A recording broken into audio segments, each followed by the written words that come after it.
You were forsaken. I'm accepted. You were condemned. I'm alive and well. Your spirit is within me, because you died and rose again. Amazing love, how can it be that you, my King, died for me? Amazing love, I know it's true. It's my joy to honor you in all I do. I honor you. I'm forgiven. I'm forgiven because you were forsaken. I'm accepted. You were condemned. I'm alive and well. Your spirit is within me, because you died and rose again. Amazing love, how can it be that you, my King, should die for me? Amazing love, I know it's true. It's my joy to honor you. Amazing love, how can it be that you, my King, should die for me? Amazing love, I know it's true. It's my joy to honor you in all I do. I honor you. I could sing of your love forever. I could sing of your love forever. I could sing of your love forever. I could sing of your love forever. Over the mountains and the sea, your river runs with love, and I will open up my heart and let the healer set free. I'm happy to be in this room, and I will daily lift my hand, for I will always sing when your love came down. I could sing of your love forever.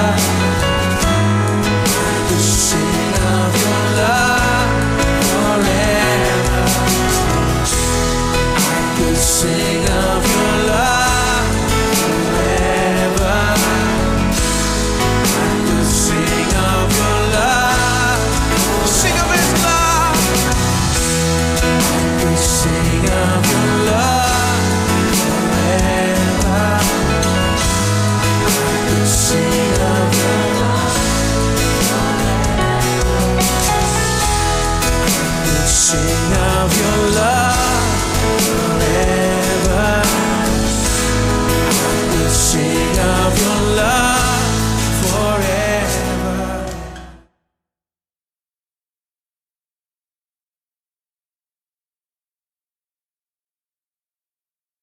Please मेरे साथ में निकालिए फिलिपियो अध्याय 1। आइए यहां पर पढ़ते हैं वचन 3 से 6 तक। फिलिपियो अध्याय 1 वचन 3 से 6। मैं तुम्हें स्मरण करता हूं तब परमेश्वर का धन्यवाद करता हूं, और जब कभी तुम सबके लिए विनती करता हूं आनंद के साथ विनती करता हूं, इसलिए कि तुम पहले दिन से लेकर आज तक सुसमाचार के फैलाने में मेरे सहभागी रहे हो। मुझे इस बात का भरोसा है कि जिसने तुम में अच्छा काम आरंभ किया है वही उसे यीशु मसीह के दिन तक पूरा करेगा। आप जानते हैं हम अनुग्रह के विषय के बारे में सिखा रहे हैं पिछले कुछ हफ्तों से। अनुग्रह तो सच में परमेश्वर की ऐसी कृपा है जिसके हम लायक नहीं थे। यह परमेश्वर का ऐसा अनुग्रह है जो ऐसे स्त्री और पुरुषों पर दिखाया गया जो अयोग्य थे, जो किसी लायक नहीं थे। अनुग्रह अद्भुत विषय है। मैं सोचता हूं विश्वास के साथ इसे सिखाना चाहिए। हम विश्वास पर बहुत कुछ सिखाते हैं तो अनुग्रह के बारे में भी सिखाना चाहिए, क्योंकि मैंने बताया अनुग्रह देता है और विश्वास लेता है। जो अनुग्रह ने दिया विश्वास लेता है, ये दोनों साथ में चलते हैं। जब इन दोनों में से किसी एक को नहीं समझते हैं तो समस्या होती है परमेश्वर से अच्छे वरदान पाने में जो वो हमें देना चाहता है। अनुग्रह देता है और विश्वास लेता है। अगर आप ये नहीं जानते हैं कि अनुग्रह ने क्या दिया है और ये कैसे अनुग्रह से दिया गया है, तो विश्वास इसे लेने के लिए तैयार नहीं, इच्छा नहीं रखता है कि इसे लेकर आनंद उठाए। यानी बहुत कुछ दिया जा सकता है लेकिन लेने के लिए विश्वास नहीं, हमें लेने के लिए प्रोत्साहित करने के लिए कोई विश्वास नहीं है। जब हम अनुग्रह के बारे में कुछ बातों को नहीं समझते हैं और अगर सब कुछ दिया गया है और लेने के लिए विश्वास नहीं, तो समस्या है। बहुत कुछ दिया गया है लेकिन फिर भी आप गरीबी में जीते हैं क्योंकि आप नहीं समझते हैं कि क्या दिया गया है। यानी अनुग्रह और विश्वास दोनों एक साथ मिलकर चलते हैं। अनुग्रह देता है और विश्वास लेता है। हम विश्वास के बारे में बहुत कुछ सिखाते हैं। अभी मैं अनुग्रह के बारे में सिखा रहा हूं कि आप जाने कि कितने अद्भुत रीति से परमेश्वर ने हमें दिया है। ये तो हमारे अच्छे कामों पर आधारित नहीं, ये हमारी भलाई पर आधारित नहीं है, लेकिन उसकी भलाई के आधार पर उसने हमारे लिए सारी बातों का प्रयोजन किया है। हमें यही तो समझना होगा। बहुत से लोग खुश नहीं हैं। परमेश्वर ने जो अच्छी वस्तुएं दी है उसे लेने के लिए तैयार नहीं है, क्योंकि वो सोचते हैं कि परमेश्वर हमारी योग्यता के अनुसार देता है। जो वो देता है वो हमारी योग्यता के अनुसार होता है। यदि योग्यता पर आधारित रहे तो कुछ नहीं मिलेगा। जानते हैं, प्रभु का धन्यवाद कि वो हमारी योग्यता नहीं देखता, वो अपने अनुग्रह के अनुसार हमें ये सब देता है। और बाइबल कहती है कि अपने अनुग्रह के असीम धन से वो हमें देता है। परमेश्वर हमारे लिए अपने अनुग्रह में बहुत धनी है। जब आप इसे समझते हैं तो प्रोत्साहित होते हैं कि परमेश्वर के लिए जिए, प्रोत्साहित होते हैं कि पवित्र जीवन जिए, और प्रोत्साहित होते हैं कि जो कुछ भी परमेश्वर ने बहुतायत से दिया उसे ले और उसका आनंद उठाते जाएं। और ये सब कुछ आपका ही है उसके अनुग्रह के द्वारा, और ये आपकी योग्यता नहीं है। ठीक है। अब अनुग्रह को समझने में बाइबल हमें ये बताती है कि जो उद्धार है ये सबसे अच्छा उदाहरण है जो हमें बताता है कि अनुग्रह क्या है और ये कैसे काम करता है। इसलिए इफिसियों अध्याय 2 में जब ये बताता है कि हमने कैसे अनुग्रह से उद्धार पाया है, ये बताता है कि कैसे परमेश्वर इन अंतिम दिनों में चाहता है कि सभी लोग जान ले कि उसके अनुग्रह का असीम धन क्या है, और इसलिए उसने हमें अनुग्रह से उद्धार दिया है। उसने हमें अनुग्रह से उद्धार दिया है ताकि उसके अनुग्रह का जो असीम धन है वो जाना जाए। परमेश्वर चाहता है कि उसका अनुग्रह जाना जाए, और जिस तरह से वो अपना अनुग्रह प्रकट करता है वो खासकर उद्धार के द्वारा प्रकट करता है। हमने पूरी सीरीज का नाम रखा है अद्भुत अनुग्रह, और पहला भाग है अनुग्रह से उद्धार पाया है, और मैंने बताया दूसरा भाग जिसके बारे में अभी हम देख रहे हैं, और वो ये है अनुग्रह से सुरक्षित रहें। अनुग्रह से उद्धार ही नहीं पाया लेकिन उसके द्वारा बचाए गए हैं। मैं बताना चाहता हूं अनुग्रह निरंतर बात है। ये केवल एक समय की बात नहीं जहां पर परमेश्वर अपने अनुग्रह के साथ आता है, वो हमें अपना बना लेता है और फिर हमें अपने ही बल में जीने देता है। नहीं, जो अनुग्रह में दिखाया गया, जो हम में काम करता है, वो निरंतर हम में और हमारे लिए काम करते जाता है। हमारे पूरे जीवन भर परमेश्वर का अनुग्रह हमारे लिए उपलब्ध है। हमारे जीवन में और पूरे अनंत काल में यह अनुग्रह हमारे लिए उपलब्ध है, और यह हमें सारी परिस्थिति और मुश्किलों में से बाहर निकालता है, और यह हमें विजयी बनाता है सारी बातों पर। और हम इसे ही देख रहे हैं, और मैंने आपको बताया है अद्भुत प्रयोजन जो परमेश्वर ने किया है अपने अनुग्रह से हमारी सुरक्षा के लिए। इस जीवन में हमारी सफलता के लिए परमेश्वर ने अद्भुत प्रयोजन किए हुए हैं। मैंने आपको पहले 7 बातें बताई हैं, उनमें से एक है परमेश्वर की सामर्थ, परमेश्वर का प्रेम। इन सारी बातों को फिर से देखेंगे। परमेश्वर की सामर्थ, परमेश्वर का प्रेम, परमेश्वर के पुत्र की प्रार्थना जो उसने की थी जब वो इस पृथ्वी पर था। उसने कहा मैं केवल इन 12 के लिए प्रार्थना नहीं करता और इनके साथ के दूसरे लोगों के लिए, लेकिन आगे जाकर जो मुझ पर विश्वास करने वाले हैं उनके वचनों के द्वारा। यहां पर इसमें हम भी जुड़े हैं। यीशु ने हमारे लिए भी प्रार्थना की। परमेश्वर के पुत्र ने प्रार्थना की, उसकी प्रार्थना सुनी गई है। उसने प्रार्थना की कि हम में से कोई भी नाश ना हो। चौथी बात, कलवरी के क्रूस पर परमेश्वर के पुत्र की हमारे बदले में जो मृत्यु हुई, कैसे उसने हमारे पापों से निपटा, भूतकाल, वर्तमान और भविष्य के सारे पापों से उसने कलवरी के क्रूस पर निपट लिया। पांचवी बात हमने देखा कि कैसे उसने हमें अनंत जीवन दिया। जो जीवन उसने हमें दिया वो अनंत जीवन है। यह ऐसा नहीं कि कुछ समय के लिए रहेगा और फिर चला जाएगा, ये तो अनंत काल का जीवन है जो हमेशा के लिए रहेगा। और इसलिए बाइबल कहती है कि उसकी करुणा जो है वो तो सदा की है। छठी बात मैंने दिखाई कि कैसे यीशु हमारा वकील हो गया है, हमारे लिए परमेश्वर के पुत्र की वकालत।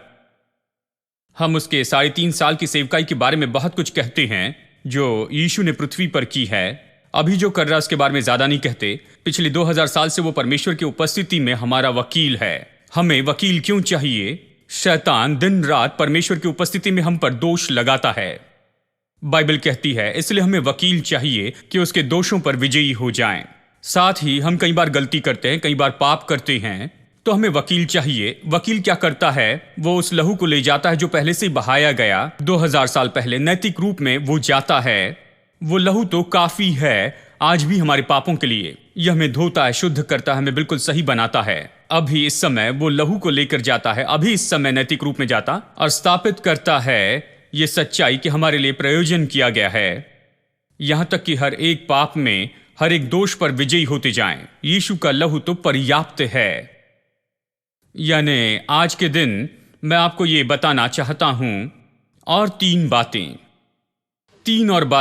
प्रभु की वकालत के बारे में। इसके बाद में मैंने आपको कुछ और बताया था परमेश्वर के पुत्र के चरवाहे होने के बारे में।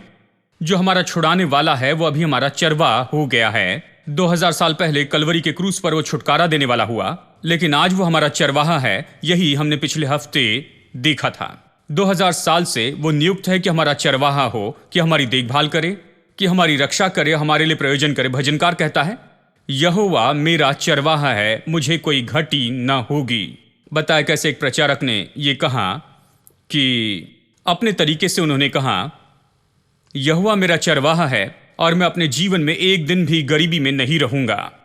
भजनकार ने इसी तरह से कहा। अगर आप सच में इसे देखते हैं, भजनकार ने कहा कि मैं अपने जीवन में एक दिन भी कंगाल नहीं रहूंगा क्योंकि परमेश्वर मेरा चरवाहा है। तो आप कैसे कंगाल होंगे? आप कैसे असफल होंगे? कैसे आप नीचे गिरकर उठ नहीं सकेंगे? ये कैसे हो सकता है कि आप सफल न हो इस चरवाहे के साथ में? ये चरवाहा तो अच्छा चरवाहा है।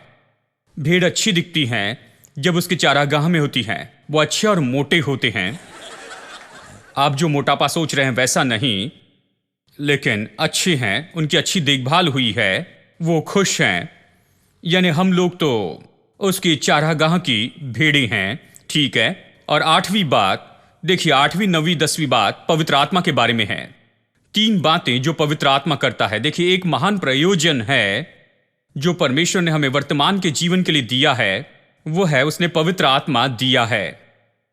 अब हम लोग जी रहे हैं पवित्र आत्मा के युग में। इसे अनुग्रह का युग कहते हैं और इस युग के लिए एक और नाम है, यानी क्रूस के बाद से यीशु के दूसरे आगमन के बीच का ये जो युग है, इसे अनुग्रह का युग कहा गया है, या फिर ये तो पवित्र आत्मा का युग कहा गया है। पवित्र आत्मा तो सबसे अच्छा वरदान है जो परमेश्वर ने हमें दिया है इस युग में, इस दिन में। अब पवित्र आत्मा क्या करता है? खासकर 3 काम करता है और मैं इसके बारे में बताना चाहता हूं। उसका पहला काम तो हमें नया बनाने का काम है। ये तो पवित्र आत्मा का नया बनाने का काम है। अब बाइबल हमें उद्धार के अनुभव के बारे में बताती है जो मसीह विश्वास का सार है। ये नया जन्म है। अब आपको इसके बारे में सोचना होगा। ये कई तरीके से कह सकता था। इसे आस्था के रूप में कहा जा सकता था, एक ग्रुप से दूसरे ग्रुप में, इस चर्च से उस चर्च में जाना। ये सब कुछ उसने नहीं चुना, लेकिन बाइबल इसके बारे में इस तरह से कहती है कि ये नया जन्म है, बाकी सब बातों से बढ़कर है। तो मैं कुछ वचन पढ़ना चाहता हूं। नए जन्म के बारे में चर्चा करेंगे कि मैं आपको ये दिखा सकूं कैसे ये नया जन्म इस बात को निश्चित करता है कि हम अंत तक सुरक्षित रखे जाएंगे। हमारे पास जन्म है, किसी चर्च में या फिर किसी संस्था में जुड़ने की कोई बात नहीं है, या किसी समूह में जुड़ने की बात नहीं है। देखिए, ऐसा नहीं, ये तो नया जन्म है, इसलिए हमारे पास जो है उसे कोई नहीं छीन सकता है। मेरे साथ देखिए यूहन्ना का सुसमाचार अध्याय 1 और चलिए पढ़ते हैं वचन 12 और 13। परंतु जितनों ने उसे ग्रहण किया उसने उन्हें परमेश्वर की संतान होने का अधिकार दिया, उन्हें जो उसके नाम पर विश्वास रखते हैं। ध्यान दे कैसे कहता है, हमें अधिकार दिया गया है कि परमेश्वर के पुत्र कहलाएं। और फिर वचन 13 कहता है, वे न तो लहू से, न शरीर की इच्छा से, न मनुष्य की इच्छा से, परंतु परमेश्वर से उत्पन्न हुए हैं। स्पष्ट रूप में बाइबल बताती है कि हम परमेश्वर के पुत्र हो गए। हम लोग जन्मे हैं, परमेश्वर से जन्मे हैं, न शरीर से, न लहू से, मनुष्य की नहीं, परमेश्वर की इच्छा से जन्मे हैं। ये जन्म है जिसमें हम आए हैं, ये तो जन्म है। हम परमेश्वर के परिवार में जन्मे हैं, बाइबल इस तरह से कहती है। और ये सच में बहुत ही महत्वपूर्ण है कि जान ले। और खैर कुछ समय के बाद में मैं आपको इसका महत्व बताऊंगा। अध्याय 3, चलिए वचन 3 पढ़ता हूं। अध्याय 3 वचन 3, ये निकोदेमुस की कहानी है। निकोदेमुस यीशु से मिलने के लिए आता है। उसने यीशु के काम को देखा, अद्भुत चमत्कार होते हुए देखा, और वो एक बात समझ गया। वचन 2 कहता है कि उसने यीशु के पास आकर कहा, यदि परमेश्वर साथ ना हो तो कोई ये चिन्ह नहीं दिखा सकता है। पता है तू परमेश्वर से आया है और इसलिए मैं आया हूं। वो रात को आता है। वो एक धार्मिक व्यक्ति था और यहां एक नया प्रचारक आया था। सब उस पर संदेह कर रहे थे क्योंकि ये तो अलग था, ये तो यहूदी प्रचारकों से बिल्कुल अलग था। लेकिन ये व्यक्ति एक बात तो समझ गया था कि ये तो परमेश्वर की ओर से है, क्योंकि ये बहुत ही अद्भुत चमत्कार कर रहा है और ये भला व्यक्ति है, ये परमेश्वर से होगा, ये भक्तिपूर्ण व्यक्ति है। और वो यीशु के साथ में संपर्क करना चाहता था, उससे बातें करना चाहता था, क्योंकि वो एक प्रचारक था, वो तो यहूदियों का शिक्षक था, इसलिए आस्था में दिलचस्पी ले रहा था, वो आत्मिक बातों में दिलचस्पी ले रहा था। वो यीशु से बातें करना चाहता था। वो यीशु के पास आता है रात के समय में और यीशु से बातें करता है। और यीशु सीधा ही, ये केवल धार्मिक व्यक्ति नहीं लेकिन ये तो धार्मिक अगुवा है। वचन 3 में यीशु से कहता है, मैं तुझसे सच सच कहता हूं, यदि कोई नए सिरे से न जन्मे तो परमेश्वर का राज्य देख नहीं सकता। मुझे याद है कई साल पहले जब मैं बाइबल कॉलेज में था, लगभग 35 साल पहले बाइबल कॉलेज में था, वहां पर कॉलेज चैपल होता था और अक्सर महत्वपूर्ण लोग वहां आकर चैपल सर्विस में संदेश देते थे। और एक सभा में एक वक्ता थे, डॉक्टर चार्ल्स जार्वन, बहुत ही विख्यात प्रचारक, और वो एक बूढ़े व्यक्ति थे। उन्होंने आकर संदेश दिया और उन्होंने कहा कि 40 साल तक प्रचार किया और वो पूरे अमेरिका में रेडियो स्टेशन पर आते थे, सैकड़ों रेडियो स्टेशन पर उनके संदेश जाते थे। बहुत अच्छे प्रचारक थे, उनके पास 1 से ज्यादा PhD थी, बहुत ज्ञानी व्यक्ति और बहुत अच्छे वक्ता थे। कहा 40 साल तक मैंने रेडियो पर प्रचार किया, लोगों को पसंद था और मैंने प्रचार किया मसीही संदेश का, लेकिन मेरा नया जन्म नहीं हुआ था। जीवन में पहली बार ऐसे व्यक्ति से मिला था। मैंने नहीं सोचा था कि यह हो सकता है। 40 साल प्रचार किया और उनका नया जन्म नहीं हुआ था। वो नहीं जानते थे कि नया जन्म क्या है। फिर वो कैथरीन कुलमन की सभा में गए और नया जन्म पाया और उसके बाद में अपनी सेवकाई नए सिरे से शुरू की जब बूढ़े हो गए थे और वो हमारे कॉलेज में आकर संदेश देने लगे। मैं कभी नहीं भूलूंगा, मैंने कहा कि मेरे प्रभु 40 साल तक प्रचार किया इन्होंने, तो क्या प्रचार किया?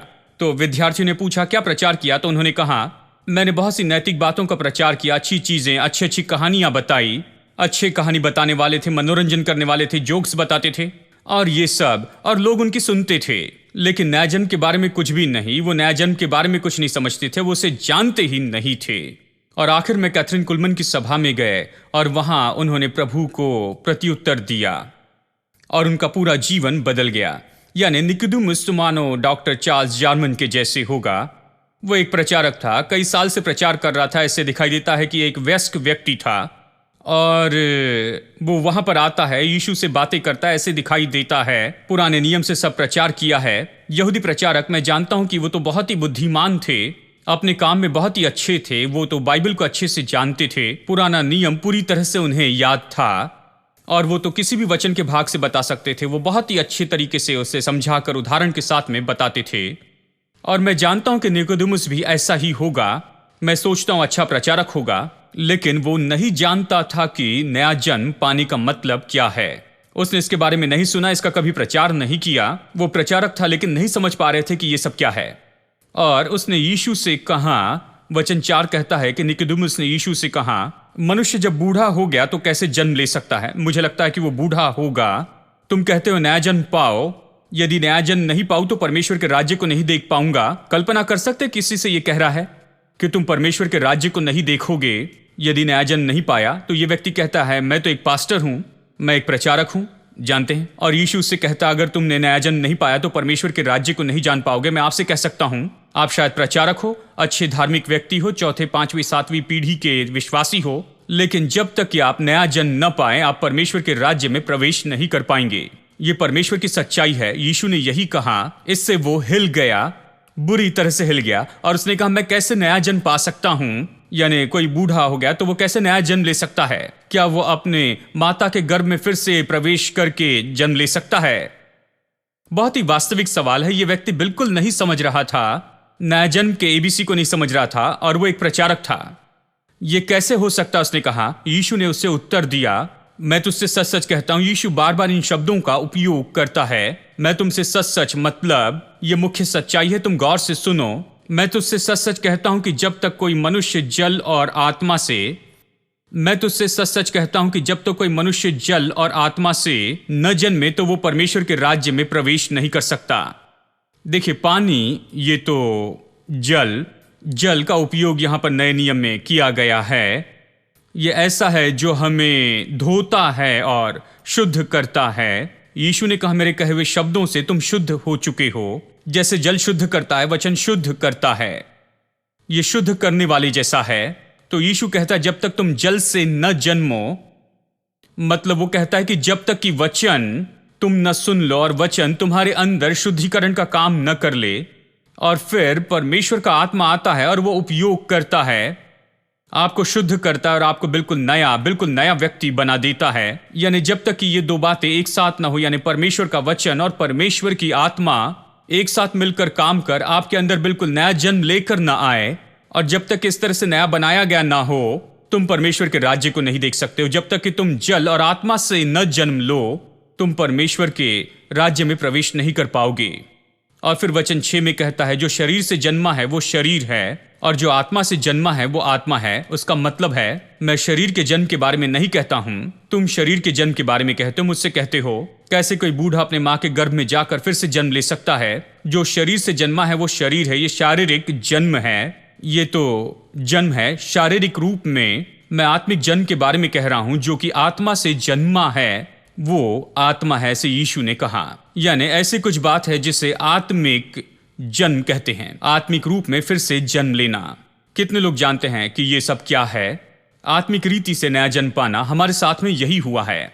आप शायद मसीह परिवार से आए हो, आप एक अच्छे व्यक्ति रहे हो, धार्मिक व्यक्ति रहे हो, चाहे कुछ भी हो, लेकिन आपको नया जन्म पाना होगा। यहां पर तो एक क्रिया है जिसमें से आपको जाना है कि आप परमेश्वर के परिवार में आ जाए, आपको परमेश्वर की संतान हो जाना है।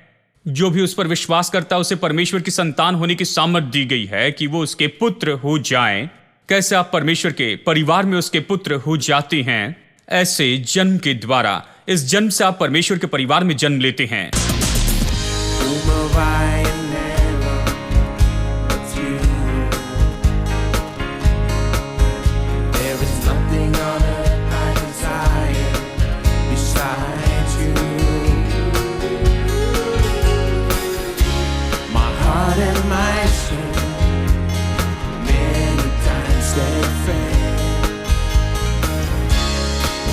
There's one truth that always will prevail.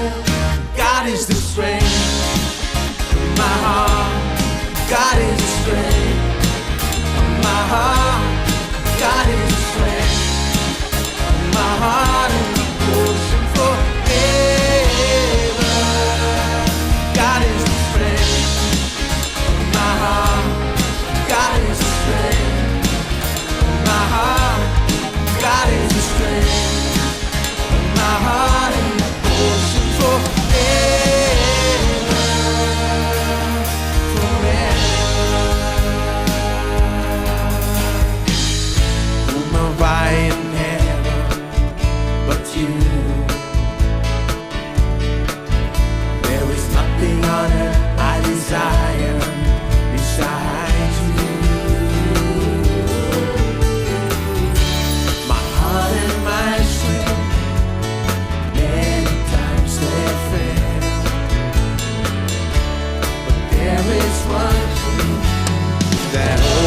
will prevail.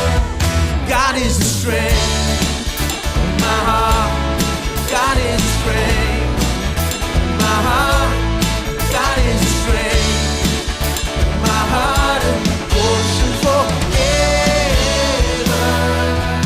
God is the strength of my heart. God is the strength of my heart. God is the strength of my heart and my portion forever. God is the strength of my heart. God is the strength of my heart. God is the strength of my heart and my portion forever. Everybody, God is the strength of my heart. God is the strength of my heart. God is the strength of my heart and my portion forever.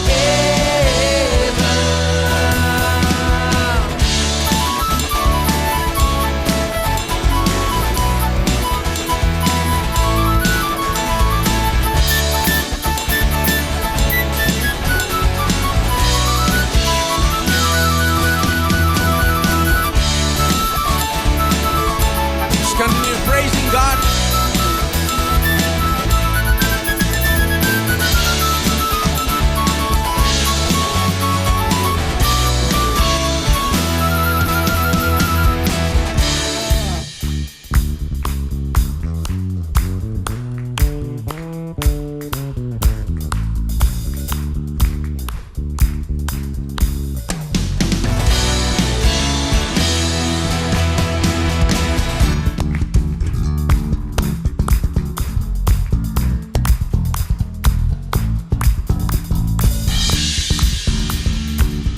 Get ready to sing. God is the strength. God is the strength of my heart.